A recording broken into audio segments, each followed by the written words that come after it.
Wit lig word deur 'n koue gas en dan deur 'n prisma geskyn. 'n Lynspektrum word op die skerm waargeneem. Watter een van die volgende is die korrekte beskrywing van die energieoorgang van die atome van die gas en die soort lynspektrum wat op die skerm waargeneem word? Die korrekte antwoord is D. Wanneer wit lig deur 'n koue gas skyn, absorbeer die atome van die gas fotone met spesifieke energie. Dit veroorsaak dat elektrone van 'n laer na 'n hoër energievlak spring. Energie word dus geabsorbeer, nie vrygestel nie.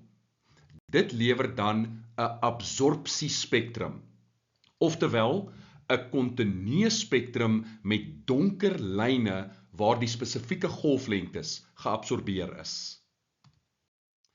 Die korrekte antwoord is dus D. Energie word absorbeer en elektrone spring van 'n laer na 'n hoër energievlak.